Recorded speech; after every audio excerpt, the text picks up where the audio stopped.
And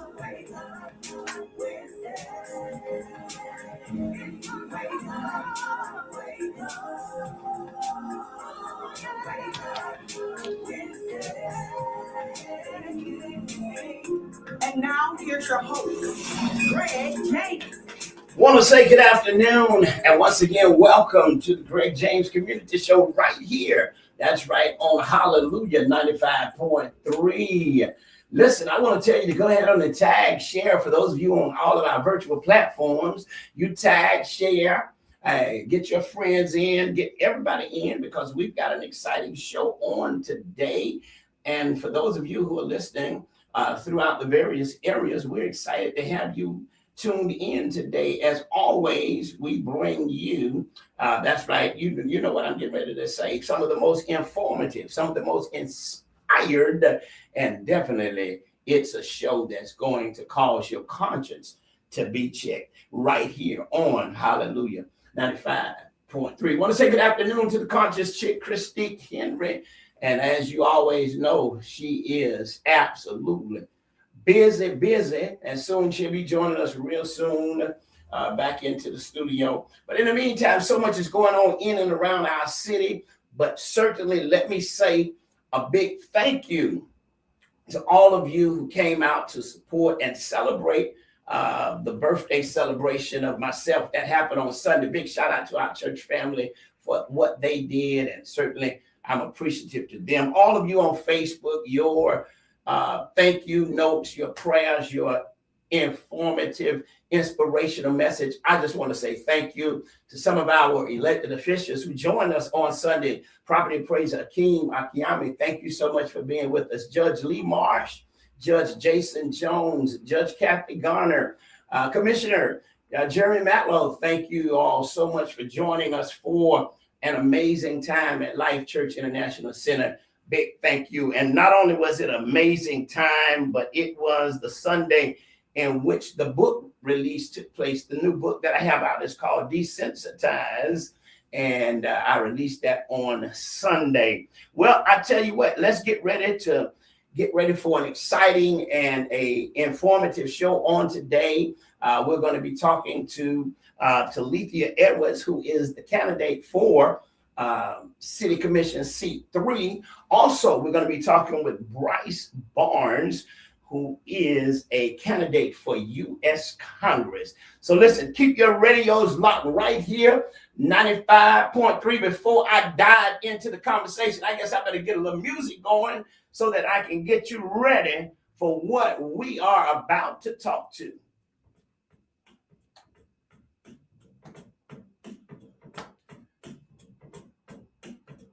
Go ahead on and tag and share. Let's get everybody in.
Want to say we are back, and that's right, we got to make this world a better place, and I know we can. How can we do it? It's going to take all of us working together to make what needs to happen in the world, in the city, in the county, in the state much better. Hey, well, joining me today is none other than, first of all, my friend and my counterpart, someone who I understand, who knows what advocacy work is all about, because we've been doing it together, huh?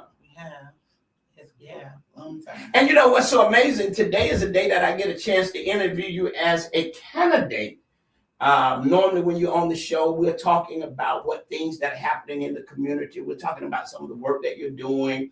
We're talking about the impact that you are having, not just on the South Side, but throughout the whole city of Tallahassee. Today, it's a different interview. You're in a different posture. You're in a different position. And the first thing I want to say is, first of all, congratulations for having it takes courage. Oh, yeah. It takes courage. It takes courage. It takes a lot. It takes a lot. I mean, I know how it feels. I mean, and we're going to dive into it.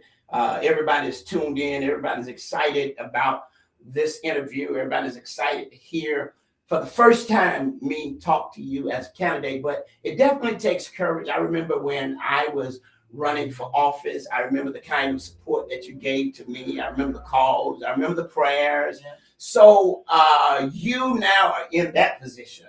Yes. How does it feel? I feel blessed to be able to do this, and really honored, right, that we live in a democracy that any of us could run. I think that is a privilege, but it is definitely weighty, right, to talk about not only just serving on the ground, but now you're talking about thrusting yourself into the limelight and, serving the people on a different level. But when I think about it, I feel very honored to be able to have the opportunity to serve the people of Tallahassee. Wonderful. And let me say this before we dive really deep into this conversation, because I think all 13,000 need to know who's tuned in. It may be a little bit more even now. But I recall when you was dealing with this decision of running, it was just something that God just moved you to do. I mean, and you did it quietly. Right. But you did it. Definitely. So it's interesting because I've shared this with you before. I never thought I would run for office. I enjoy supporting and lending my voice to those who are in that service. And it did come to the point of this is an open seat. It's an opportunity to actually lead the people, right? To Absolutely. talk about the issues. That's what it felt like. And so my conversation was number one with my husband and my family. This is a us thing. Can we do this together? When I got his blessing, the second person I spoke to was Commissioner Matt Lois. I had heard that he was going to run for mayor. And if this was truly an open seat, which I did not want to run against an incumbent because I wanted the focus to be on the issues. Right. And so that decision was not easy to make, knowing the way it would take my family. But it was a heavy decision. I thought the open seat would be a great opportunity to talk about what I think, who Tallahassee is, what I think we can be, and how do we do that together. Wow. And the thing that is so rewarding for me is that on the day that you did it alone. You went, it wasn't no press conference. It wasn't no whole lot of people tagging along. You went, you signed, you made it known that, hey, I'm in the race. I got a call from you. Yeah. And you said to me, hey, I'm running for city commission. And immediately I said to you then, probably was about maybe, I don't know how many months ago. Oh, a year ago. Oh, it was a year ago. A whole year ago. So I said to you a year ago then that I'm on your team, I'm supporting you. And even today, it doesn't change. Because all I have is what I have. That's the word that I live by. So today is a day that I celebrate you because it takes so much to deal with developing for the position and then defining yourself as the best candidate for the position. Right. I want to ask you this because this is so important. There are many issues that are facing our community. There are many.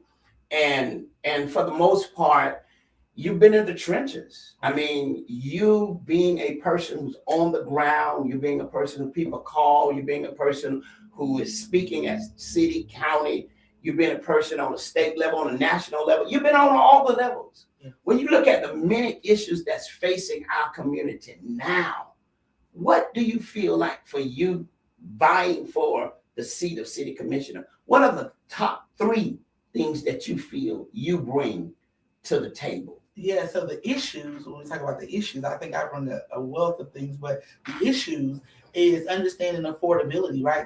That's when you're talking about housing, you talk about wages. The cost of things are just rising.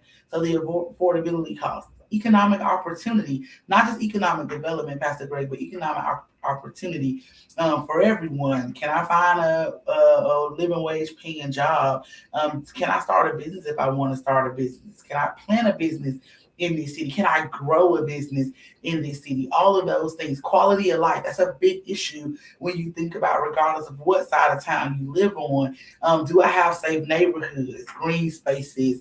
Do I feel like I belong in this place, right? Do I see myself fitting here? So those are the top three issues. When you think about what I bring as a candidate to this seat, I bring years of expertise and intersectional knowledge, as you said, local, state, national, and even international experience for the work I've done. So I have a big worldview. Not only am I an urban planner who understands city planning, and I've been on the ground organizing, I've lent my voice as an advocate to policy change. And now I'm asking the people of Tallahassee, give me an opportunity to create policy and to help move this city forward. And I think that's key. And I think one of the most important things that you have said is years of experience. Understanding that the position does not separate the work that's needed for the people. Exactly. But you'll never understand the work of the people if you don't know the people. Right. So you have been there, you've seen it, and not only have you seen it, you've been doing it. I've done it with a cross collaboration of people, right? So that is the thing. You can work well with the people who you know and who like you and who you agree with. But I think my track record has shown not only can I do the work and I do the work on the ground, but can I work in spaces with diverse groups of people, diverse thoughts, and still be able to create real results. And I think I've proven that. And I think that is so key, because right now when we look at national government, when we look at state government, when we look at local and city government, even though local and city government, we are kind of familiar with some of those people who serve. When we take a look at state, we look at a majority Republican House or Senate and the leadership. The question that has to be answered is, how do I navigate through all of that to ensure that the people I'm serving are best, I want to say that real clearly, that they are best taken care of. You have experience doing all of that. Definitely, I have on all levels. And I think that part of that is being able to listen well, right? Understanding what the priorities are, where the agendas, where do the things I care about and the people that I'm serving agenda fit into the larger agenda, and being able to translate what's happening on the ground and not just in underserved communities, but I'm talking about Tallahassee, 305,000 people, 205,000 people, 102 square miles. How do you translate what we need on the ground up to state and national? You need someone who's a translator who can do that, and then translate what's happening in higher levels of government back on the ground, and how does that work for us? And then being able to leverage what we have on the ground with what is out there. I think those are important skills for this seat, specifically being in the capital city of Florida. Wow. One of the things that I want to personally ask, and because I did an op-ed on this about the 3-2 vote, I believe that whoever is elected to the city commission as a city commissioner should have their own thought process. Right. They should be able to hear the issues and not go along to just get along, right, but be able to articulate and listen to the people. Definitely. What's your thought when it comes to people having a say at the podium to express what they're saying, and then you as a being elected. Did I just say that? Being elected as a commissioner. Yeah, I think that's an important piece of it, right?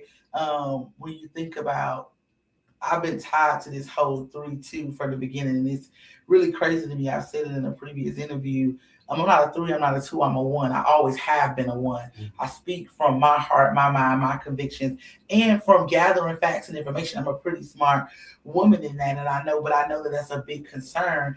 I don't believe in limiting people's voices. I think that when we are elected, while there's only 5 of us up there are thousands of people that are voting on one way or another. And so whether they vote for me or don't vote for me, I still represent that 205,000 residents that are in the city of Tallahassee. And my job is to listen. My job is to be accessible. My job is to make government accessible. Now, as that relates to carrying things out, you got to make the best decision with what's there.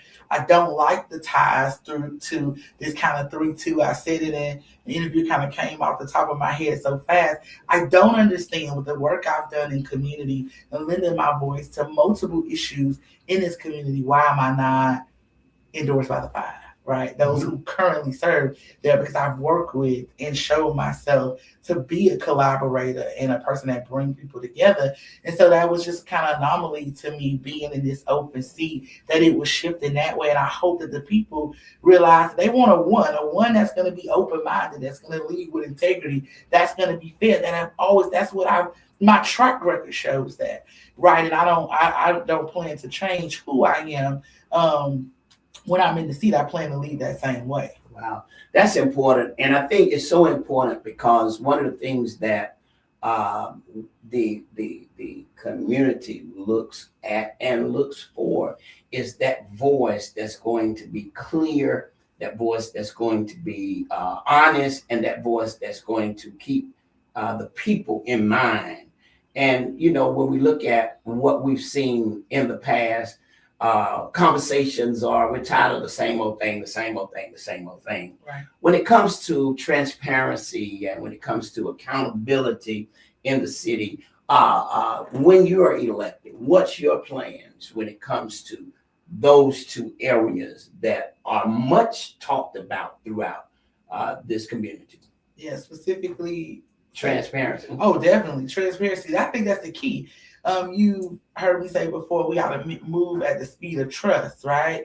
And when you think about the speed of trust, it begins with transparency. If you believe that I'm doing something that's not right, it is my job to say, not even that's not right. The people deserve to know what's happening, to be educated about what's happening. I think that we have our opportunity in the city of Tallahassee to do that well. While there are 5 elected officials, there are over 4,000 city employees who are experts in that field. And so when you talk about transparency and accountability, those 2 go hand in hand. Being transparent about a process, being transparent about what has to happen, what is open for negotiation or community input, and where we're trying to get to. I think that what we've seen in a lot of this is that the people don't feel that the process or the information is being as transparent. I would work my hardest to make sure that information is shared, that the community is educated and understand what is going on, whether they agree or not. I think that is the people's right to actually be informed about what's happening and how it benefits them as a city and as citizens. Wow, that is so important, and certainly that I feel and believe that that's what people within the city are looking for. They're looking for the transparency. They're looking for the accountability. Another thing that I know you probably have already thought through it because you've been on the ground working, and even as you now embark upon this new opportunity, it's something that we have seen day in and day out in neighborhoods throughout our city. That's the violent crime. Oh, yeah. I know you've been hard at work with it. We worked on several initiatives together. What is your plan when you look at violent crime in our community, and when you look at the distrust that is there between law enforcement and the community, and being a community engager? What is your plan to help with the violent crime in our community? Definitely. I support public safety. Our law enforcement is rock solid. It has been. I've worked hand in hand. I gained that support and that respect for them through working with them. But I think in several ways. You hear me all the time, Pastor Greg, talk about nothing has one answer to it. It is a Right. collective approach that we need to take to deal with it. So when you think about violent crime, and what I would like to see us do is address it in several ways, because we put money to it, but we still got some issues. And the collective way to address that, number one, is definitely community policing. You got to think about working alongside our law enforcement on the policing aspect, the relationship, building the trust. But it's also engaging our youth, strengthening our youth programs, thinking of our community as an ecosystem. How do we bring back our returning citizens and make sure that they have jobs and that they are working and feel included in the community? But also, how do we create a plan that not only deals with our prevention, but our intervention and restoration? And that is going to take a full community approach to do that, allocating resources, changing policies, so that we are addressing the social aspect of violent crimes. When we read the reports, a lot of this crime is from misunderstandings, right? I don't know how to deal with my emotional piece of it. I'm dealing with my secondary emotion versus my primary emotion. So how do we address this in a community wellness sense, and not only see it from a public safety piece, but a community wellness? How are we ensuring that the individuals in our community are well in a holistic way, so that these kind of violent crimes are mitigated because people internally are well? Wow. Because we look at the area codes that are being impacted. 32304 is one of the major area codes that's being impacted. Being that you live on the south side, people knock on your door all the time. You hear the fire trucks, you hear the sirens, you see what takes place in the neighborhood. When elected as a city commissioner, what are some of the things you want to see happen in neighborhoods where there is a large deal of poverty? Yeah. There's a large crime problem. Right. There's a lot of hanging out in some of these neighborhoods. Right. What would you see? Yeah. So again, I think about this as a real broad global view. I would love to see community resource hubs. I would love to see us bring back the whole idea of what issues I have, I can solve those issues in my own neighborhood, right? When I was in grad school, I created the Starfish Framework, and it centers the resident as the asset, because government can only do so much. But if you empower and build the capacity of those who are doing the work on the ground and add resources to that and replicate that, we can see some improvements in community. We need to bring in this community companies that will pay higher wage paying jobs.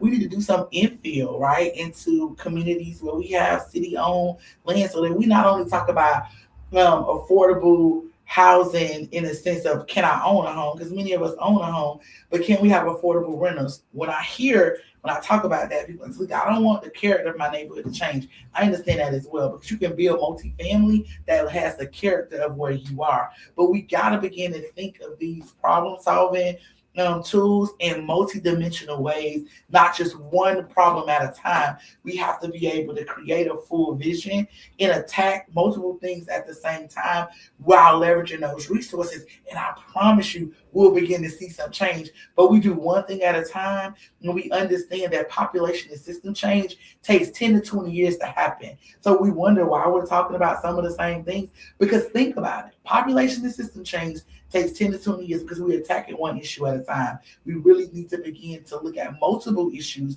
that are interconnected and the root causes and attack that as a collective, and we'll see some quicker progress. Wow.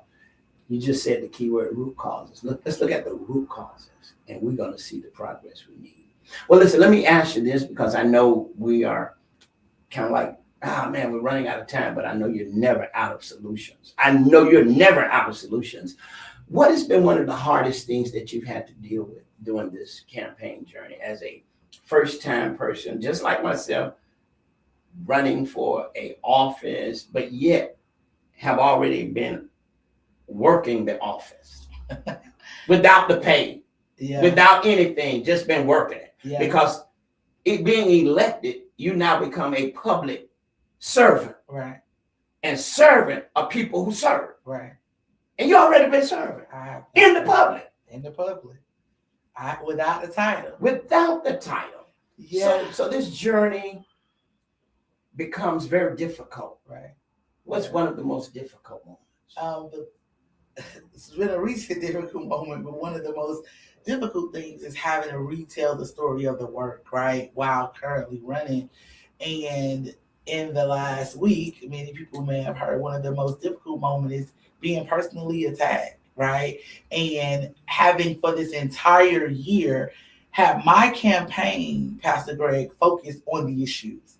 That is what I've been focused on, bringing us together. My campaign slogan is all voices, one vision. And the most difficult thing is 3 weeks from the campaign, while I've stayed completely focused on the issues, is to have these dirty, ugly politics bought into this local race. That where we should be with so much going on statewide and nationally, we should be focused on those issues, having to pivot and address and do things. And that has no place in this politics. This is an open seat. A lot of people in the seat, and that's been difficult, but I remain focused. I remain focused on the issues. I remain focused on getting to August 18th and telling the people about who I am and the work I've done. I haven't lost focus of that, but that has been a difficult moment. Wow. And you know what? I think you said it all, because I think I had down here somewhere about focus, and I think you made it clear, because, just a small segment of say this. I recall running for the seat of House District 8. And basically, I was definitely not the candidate of choice, because everybody has their candidate. There's different spheres of people. And to see me get in a race, coming from prison with a label, and just hearing all of the things that people say, and seeing people who I thought would be with me walk away, it gave me the sense of knowing that, you have to be more concerned about who you are, and you have to be concerned about what you're doing, and you have to stay doing what you're doing, because that's where and what you've been called to do. Right. So I want to commend you, stay focused, and with the 35, 40 seconds I have left, what would you say to the thousands of people who are listening? Why should they join me in voting for Talithia Edwards? I would say that, again, over the course of the year since I've decided to run for office, I've stayed focused on the issues. I've enjoyed meeting people at their doors, having coffee, hearing more. Because I've been on the ground, but when you talk about this whole city and listening to people, you hear so many things. Know that I will continue to stay focused on the issues. I will continue to run a race full of civility. And that I would love to earn their support. We got a few weeks to the election. Join me. Come volunteer. Come meet me. Go to my website. Make a donation. Get a yard sign. Show their support. But be sure that the Talithia Edwards that you know and have seen lead this community in so many ways has not changed and is unmoving. And I'm still moving forward. Wow. Hey, listen, you heard it right here on the Greg James Community Show. Talithia Edwards, City Commissioner, seat 3. And listen, you heard it. She's going to keep doing what she always been doing, and that's working hard for the people that need to be heard, need to be addressed, and that's what's important. Keeping people before politics. Hey, join me in supporting Talithia Edwards for City Commission seat 3. Hey, don't go nowhere. Keep it locked right here. I'm coming right back. We're going to be talking with Bryce Barnes, candidate for U.S. Congress. Keep it locked.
And we're back, right back, and we're getting ready to talk with Bryce Barnes, who is a candidate for U.S. Congress. Go ahead on and let's get everybody tuned back in. Certainly, I just had a wonderful conversation with City Commissioner candidate Talitha Edwards, seat 3, and certainly it was amazing. Well, joining me in the studio is none other than Bryce Barnes. Want to say good afternoon. Good afternoon. How are you? Oh, trying to survive this heat. But good. Good.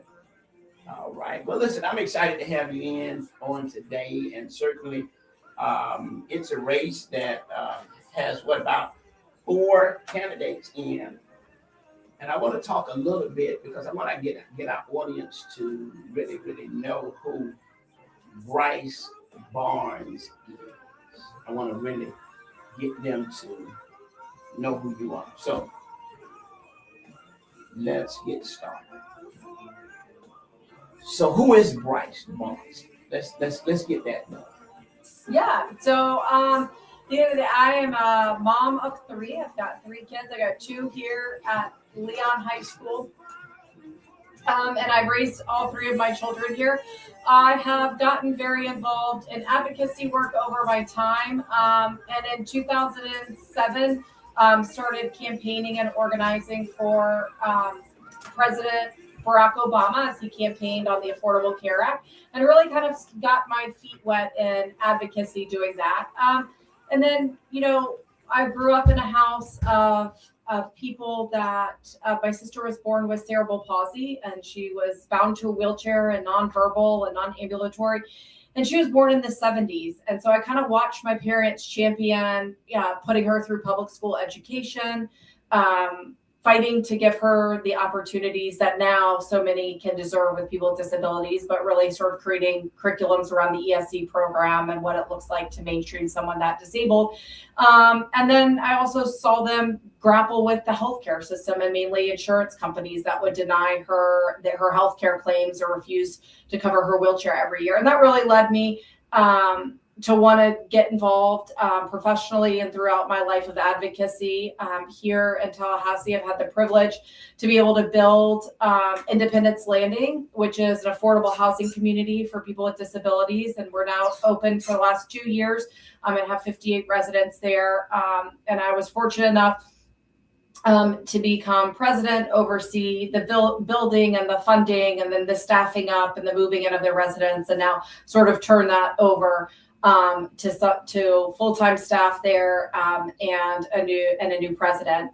But it was sort of the honor of my lifetime. And outside of that, I've done things and worked on advocacy and ballot initiatives. I'm somebody that usually stands up and tries to find solutions instead of and policy conversations. In 2023, when DeSantis signed the 6-week abortion ban, I, alongside Lauren Brenzel, decided to put together a coalition that then became the Yes on 4, the ballot initiative. But we sort of galvanized and collected 1.4 million petitions across the state to get that initiative on the ballot, and then worked really hard to try to get it over the 60% threshold. So that's a little bit of who I am, personally and professionally. Yeah, well, I'm happy to be here. Well, I'm glad to have you here, and I'm so glad that we're able to, especially our listeners, to be able to hear a little bit about your work. And just listening to you, I have to say that your work for advocacy had to be born out of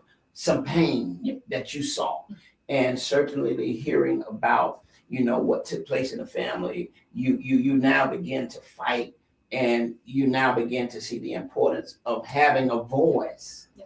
And so, ladies and gentlemen, those of you who are tuned in, we are talking with Bryce Barnes. She's a candidate for U.S. Congress. There are 3 other people in the race, but I'm only going to call Bryce Barnes' name.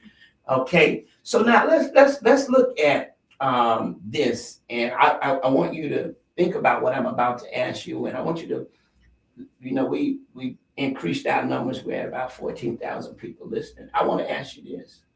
Why do you believe that you are the best person to represent this conservative district? Yeah. First of all, I kind of reject the notion that it's as conservative as people think.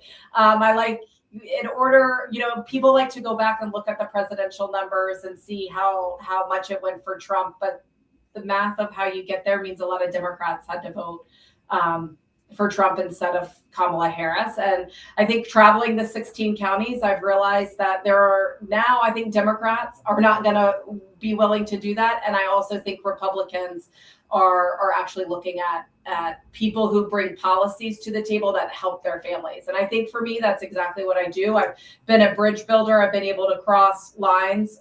In order to get Independence Landing built, I had to work across party lines, both in the state and federal government, to get funding for both of those. Outside of that, I have never shied away from a fight or trying to figure out how to get good policies delivered for people.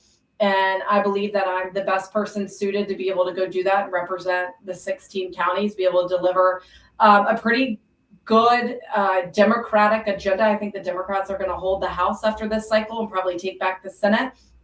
And I think it's a time to be able to go and fight for affordable health care, fight for more funding for our public schools, and really fight to bring down the cost of everyday living with families. I think really now families need the federal government's help more than ever. And that's what I want to do.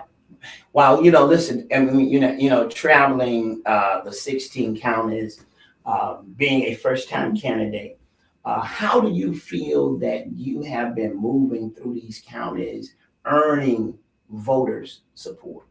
Yeah, it's a big district. It's the largest district in Florida and one of the largest districts in the South, if not the largest district in the South by land mass. It's 16 counties and very vastly different, but I'll tell you, it doesn't matter the rooms we're in. I've been in a lot of rooms with Republicans and NPAs and Democrats, and right now I'm talking to a lot more Democrats trying to get the Democratic nomination. But at the same time, it doesn't matter where we are in the 16 counties. The things we hear is gas is too expensive, groceries are too expensive. I want more. We hear a lot from the school boards and teachers about how we can bring Title I funding back. Congressman Al Lawson, frankly, covered half of this district. Or a lot of this district, about half of it. And everywhere I go, we hear about how much he delivered for communities across this district, and they've really been missing that leadership since there. And so whether it's increasing broadband or it's trying to reduce gas to reduce the tariffs and stop the war in Iran, or it's trying to bring more increased Title I funding to raise teacher pay across the school systems, that's what I'm there to do, to fight for. Wow. Listen, ladies and gentlemen, we are talking with Bryce Barnes, who is a candidate for U.S. Congress. Hey, listen, I want you to pay close attention to this announcement, and we're going to be right back to finish our conversation. Don't go nowhere, but listen closely to this announcement. You can tell a lot about a person by what they're willing to fight for. This is former state representative Alan Williams. And as someone who has had the privilege of serving North Florida in the state legislature, I am proud to ask you to support another public servant, Bryce Barnes, to represent our community in Congress. We are overdue for bold, steadfast leadership in Congress, someone who will stand up to Donald Trump and push back on his agenda. My friend Bryce Barnes is that Democrat, and the only Democrat who can win. Bryce led Florida's fight for women's health care. She built affordable housing for the disabled right here in our community. And as a mom of 3, she never backs down from a fight. I'm asking you to join me, Alan Williams, to vote for my friend Bryce for Congress. Early vote if you can, or by Election Day on August 18th.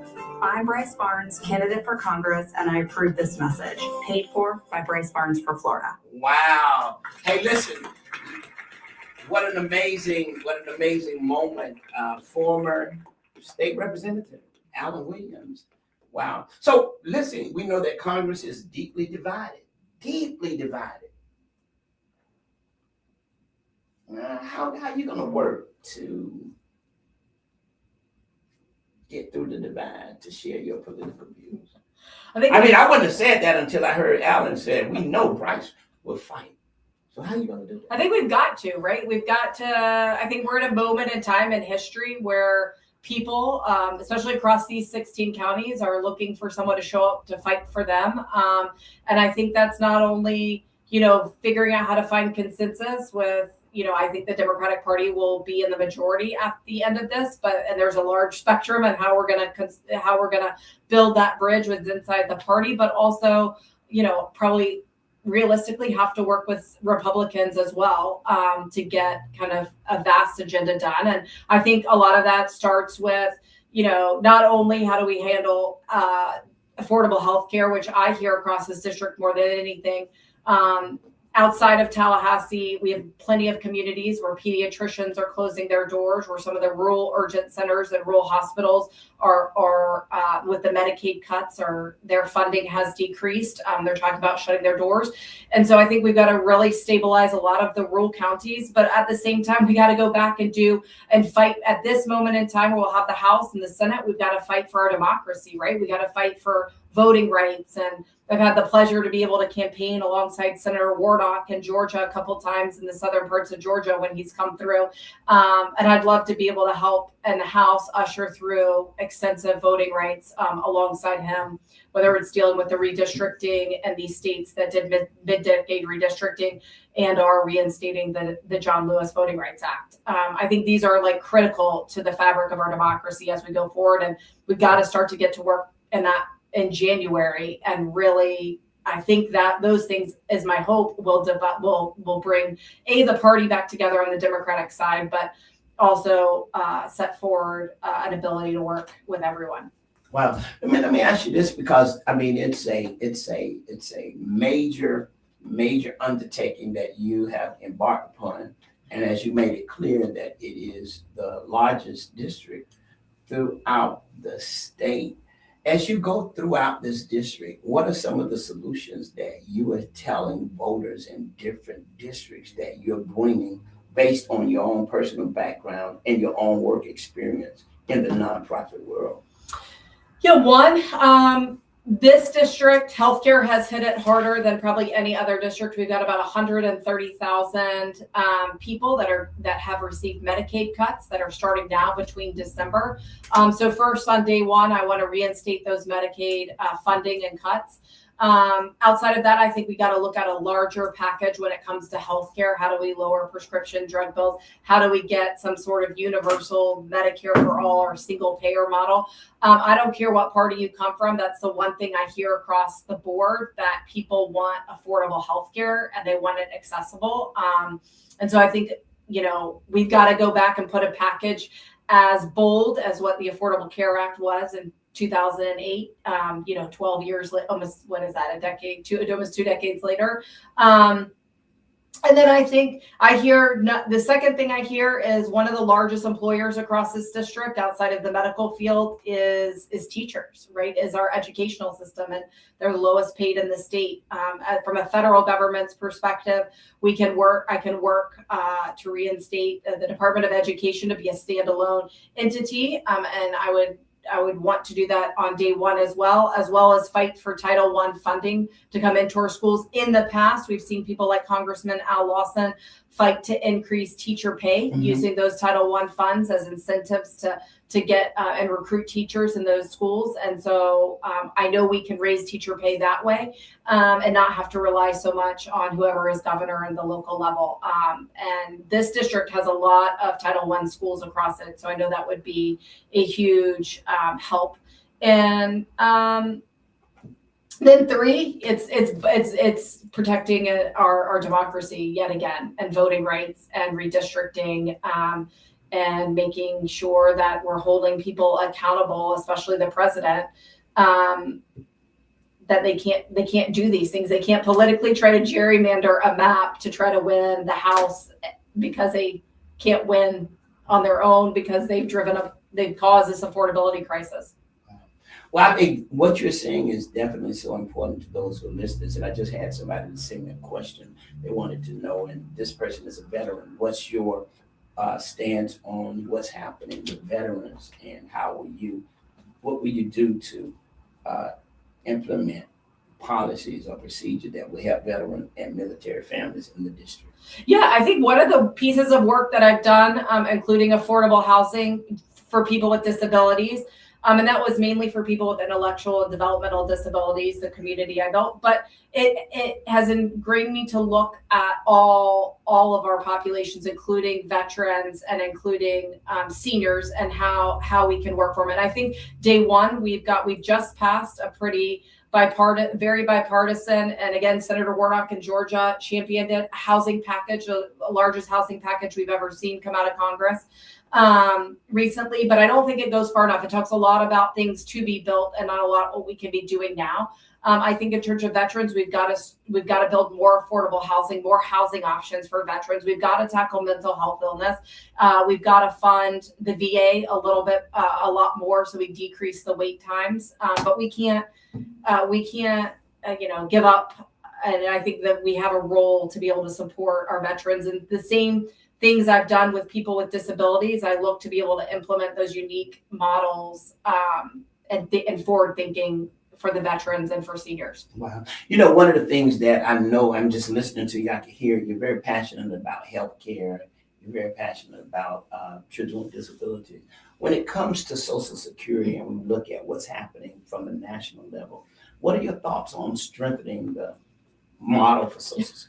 We have to, right? The new projections are saying that we're going to run out in 2032, and I don't think that anybody who's been paying into a system their entire life should then anything should be cut or should fall short.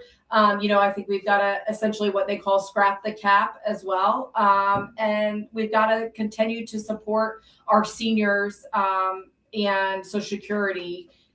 Again, it's my same frustration with Social Security is my same frustration with the healthcare. You can't be paying into a system that then fails you when you need it the most. So we've got, and I think we've got the budget. We're spending, $300 billion overseas in a war that nobody asked to be in. The funding is there to be able to fund Social Security. It's just where are we going to cut? And I believe that we should stop funding things overseas and take care of people right here at home, and especially right here across the 16 counties, to be able to fund fully Social Security and a healthcare system. Wow. There is so much that's going on in our nation, and as you know, we all see it. And basically, I guess it's a tough race to run to get voters to believe that you are that person that can make it happen. When we look over the North Florida district, in North Florida, there are a lot of farmers. Farmers have been in war, if I could say it lightly, when it comes to what's happening in our nation's capital.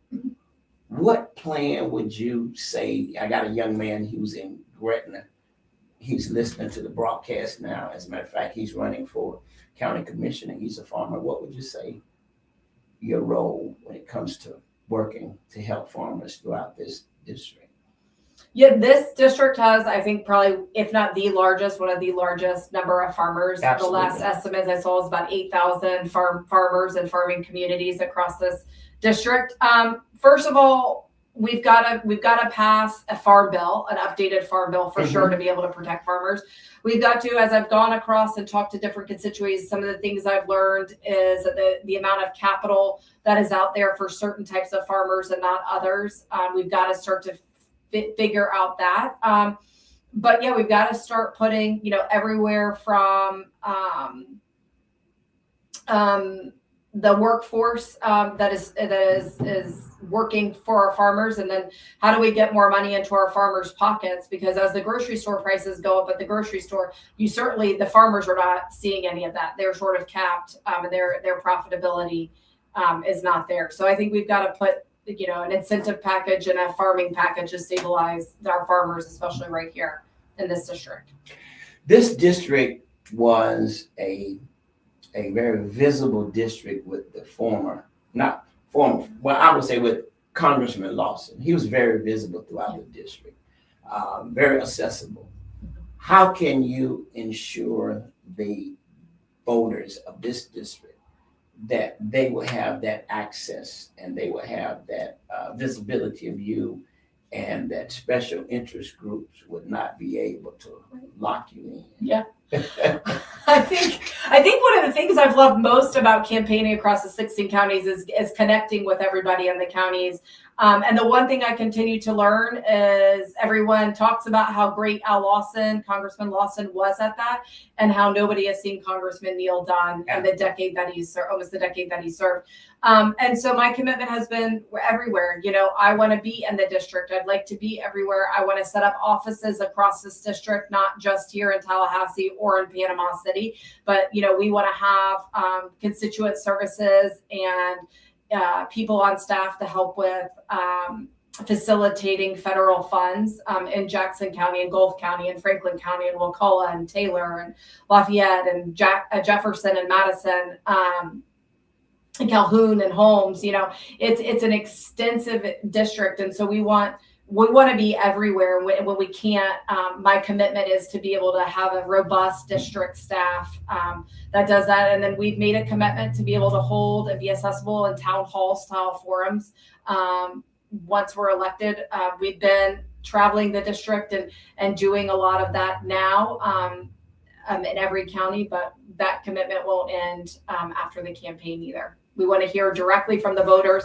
I've learned so much from the voters, from specific broadband issues or specific economic development issues, or being down in Wakulla. They've got a really cool new workforce training program that they're happening at the high school level to be able to train folks, help them up with employers, and keep them in Wakulla County as part of a continuum of workforce training there. And I think there's a lot going on in every single one of these communities, and I'm running to represent all of the communities and all the people. So I want to be not only accessible, but hearing from them directly what they want.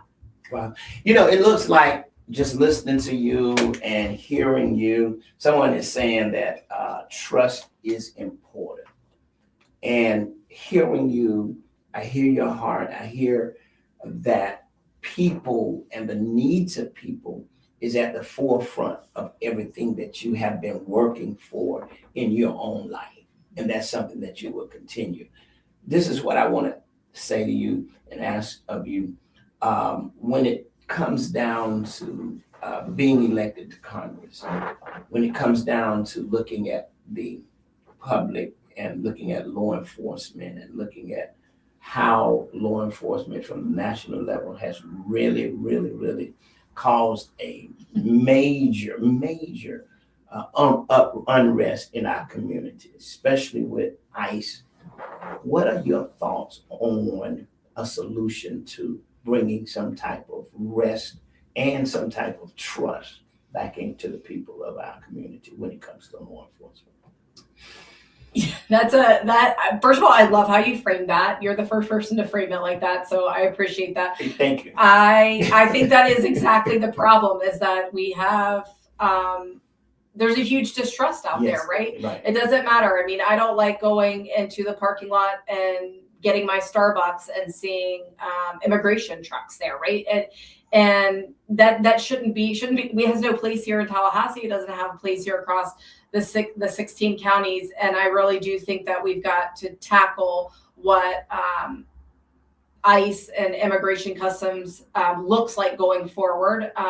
And right now it's roguely controlled by the President of the United States. So I think one of the things that the House and the Senate are going to have to do is how to, what does that look like? How can that come under sort of congressional oversight if possible? And then how, I believe that agency should be upheld to the same standards as every law enforcement, but we've got to start breeding trust back. We've got to start breeding trust back in at the highest level. I really think that starts with President Trump, who is breeding this distrust and sowing this not only from our elections offices, but through our law enforcement, really to divide communities so they don't show up and vote, and really trying to destroy the fabric of our democracy. But yeah, I mean, I as I've traveled the 16 counties, talking from farmers all the way to employers. One of the things that they've talked to me about, outside of just the distrust that you have, is what's the pathway to citizenship. We've got good community leaders here that want to stay here. They want to continue working here. And so, I do have a commitment to try to figure out, how do we ease the burden and get folks that are here, they are documented, they are working, a lot of them are paying into a W-2 system, but how do we get them citizens? I think that's a huge piece of it as well. Wow. Well, listen, certainly I am excited to have had this moment to spend with you. It seemed like time just immediately got away from us, but I want to ask you this. With the number of people that are listening to us today, there are 3 other candidates. The question that I want to ask, why should they vote for Bryce Barnes? I appreciate that. Yeah, I'm running to earn everybody's support and trust on August 18th. I will say that, I have been showing up in this community. I was the first to organize, rallies when post Parkland, when that happened. So I tell you, when I'm not new to organizing and showing up, even when the policy fight seems very divided, to try to find solutions. And I did it again with women's healthcare. So I'm not leaving the fight. I'm asking just for people to trust me as I go to DC to continue that fight for them. And then, we had internal polling and independent polling that showed that I had a pathway to be able to flip this district in November. And I was the strongest Democrat to be able to do that. And I'll tell you that I think it must be true, because some of the Republican candidates on their side are starting to attack me, and also quietly telling me, we've got polling that shows that you're going to be a problem for us. So I give people real hope that people want change. People want someone who's going to go fight and stand up to the president and deliver really good policies back home to the people. And that's what my commitment is to do today. So I'm asking people to vote for me on August 18th so that we can send a Democrat on November 3rd to Congress. Wow. Ladies and gentlemen, you heard it right here over the Greg James Community Show. Bryce Barnes, she's saying, I am the voice.